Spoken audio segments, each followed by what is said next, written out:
Hukum bersalaman setelah sholat, penjelasan Ustadz Adi Hidayat. Jadi setelah sholat adalah zikir. Astagfirullah, astagfirullah, astagfirullah. Allahumma antas salam. Selanjutnya berdoa dan seterusnya. Baik. Assalamualaikum warahmatullah. Assalamualaikum warahmatullah. Tiba-tiba tangan disodorkan untuk salaman. Kanan dan kiri. Boleh tidak? Boleh tidak? Yang boleh angkat tangan. Yang tidak boleh angkat tangan. Yang wallahu a'lam, enggak usah angkat tangan. Karena waktu kita mau habis di sini. Lihat sini. Untuk menentukan boleh dan tidak, tadi kaidahnya. Lihat, ini sederhana. Cuman satu bagian dari kalimat. Tapi maknanya dalam. Boleh dan tidak. Jangan asal bicara ini boleh, ini tidak. Anda tidak boleh menghukumi sesuatu di syariat kecuali memahami ketentuannya. Apa landasannya? Mana dalilnya untuk menentukan boleh? Anda tidak paham dalil, jangan bicara hukum. Kata Imam Malik, Anda hafal 100.000 hadis tapi tidak memahami isinya, jangan bicarakan tentang hukumnya. Apalagi Anda yang tidak hafal hadis baru tahu terjemahannya, tiba-tiba memberikan hukum pada orang lain, itu yang bahaya. Awas, hati-hati. Nah, bagaimana menentukannya? Apa dalilnya? Tayyib.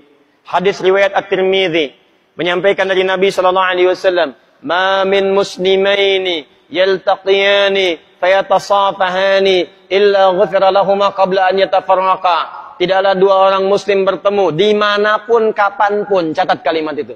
Dimanapun kapanpun. Mau di dalam masjid, mau di luar masjid, mau di kantor, mau di rumah, kapanpun dalam kondisi yang dibenarkan. Mau setelah sholat, mau di luar sholat, yang dibenarkan. Karena di dalam sholat gak mungkin. Allahu Akbar, Allahu Akbar. Mustahil.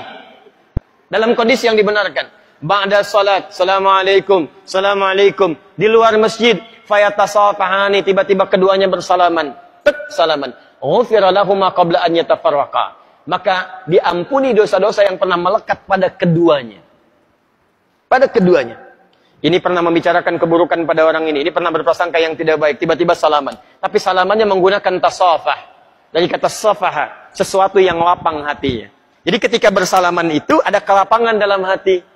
Masya Allah, salaman. Maafkan Pak ya, kalau selama ini ada yang khilaf, saya juga sama. Jadi lapang suasana hati. Itu begitu belum lepas ini, digugurkan dosa-dosa yang pernah melekat di antara keduanya. Ingat kalimatnya itu tajam, bukan salaman biasa. Kalau cuman begini, satu nengok ke barat, satu ke timur, masyriq wal maghrib, nambah dosa. Apa kabar? Baik. Satu dosa, yang ini dosa. Jadi begitu Anda salaman, fayatasafahani, lapang hati, ghufira lahumā qabla an yatafarraqa, turun ampunan Allah pada keduanya sebelum dia berpisah. Begitu berpisah, sudah tidak membawa dosa di antara keduanya. Baik. Sekarang persoalannya, Assalamualaikum warahmatullah. Assalamualaikum warahmatullah. Tiba-tiba salaman. Tek kanan, tek kiri. Dalilnya ada yang tadi. Karena hadis tadi tidak membatasi. Mau ba'da salat, mau di luar masjid, mau jadi dari salat, yang penting salaman. Boleh tidak? Boleh kalau bicara dalil, itu boleh. Cuman persoalannya, contoh tidak ada.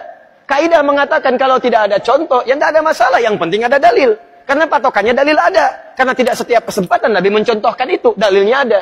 Tapi kaidah mengatakan, kalau dalil plus contoh bertemu dalil tanpa contoh, maka dahulukan dalil plus contoh. Dan akhirkan dalil tanpa contoh. Paham? Di begitu, Assalamualaikum warahmatullah. Assalamualaikum warahmatullah. Anda zikir terlebih dahulu. Astagfirullah, astagfirullah, astagfirullah. Allahumma antas salam, minkas salam, tabarakta ya dzal jalali wal ikram. Selesai. Assalamualaikum akhi. Assalamualaikum akhi. Masya Allah. Taqabbalallahu minna wa minkum. Assalamualaikum. Makanya Nabi selesai salat, beliau bersalaman. Sahabat mengejarnya. Ada Anas mengejar Nabi, dan sebagian mengejar Nabi, salaman mengejar Nabi SAW. Haditsnya sahih. Bahkan di Al-Bukhari. Paham ya? Jadi tidak ada masalah teman-teman sekalian, tapi kita paham fikih prioritas.